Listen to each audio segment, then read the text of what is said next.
Fadhili. Fadhili, njoo tuongee mara moja Fadhili. Uchize na tuongee nini tena? Wewe. Usichizi. Tuongee nini? Nataka nikupe story ya maisha yangu Fadhili, nisaidie.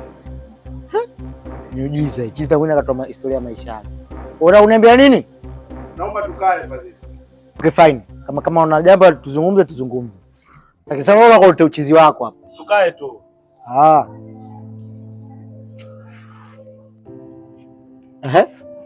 Niambie. Mimi najua nimerogwa. Chiza nakumbuka kama amerogwa. Hii kweli miujiza. Lakini mimi nina kumbukumbu zangu zote. Fadhili, mimi nilikuwa na mama na baba yangu. Mama na baba yangu walikuwa ni matajiri sana hapa mjini. Baba yangu alikuwa ni mwanasheria. Mama yangu alikuwa ni dokta.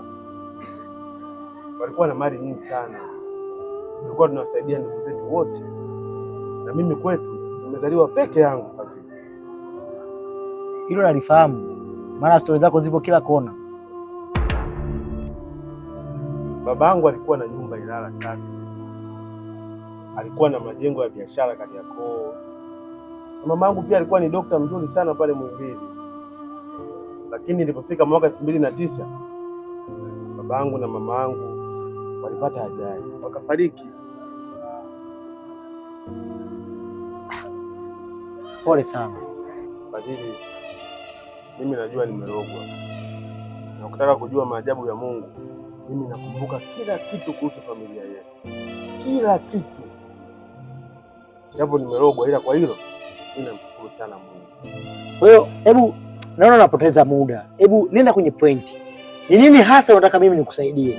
Maana mimi na safari yangu kuelekea Kizuiano unanichelewesha tu hapo.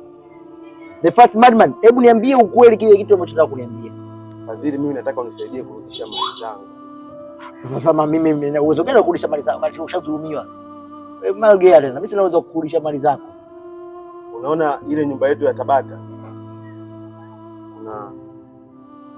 Kuna password marehemu baba alinipa. Kuna briefcase na milioni 20. Wewe acha masiala wewe. Unataka kuniambia milioni 20 unajua zilipo? Kwanza ile milioni 20 nakupa milioni 10. Na mimi utanipa milioni 10. Wewe nitakupa 10. Niko tayari kukusaidia kwa lolote lile kuanzia sasa hivi. Narudisha mali zangu zote. Mali zako na kuhakikisha utapata na wakili wangu mzuri yupo pale round table. Punde si punde ikatokea kutokea. Sasa mbona unacheka? Huyu si chizi anaonekana. Wanajua tu mwezi mchanga.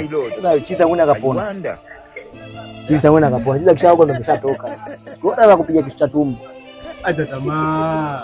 Kwa Chizi wewe. Wewe sikikani matisha. Na hiyo tabia yako kaka uchi hapo siku bachizi wenzio kutana nao machizi wa 77 kwa mpili wanakupelekea bomba.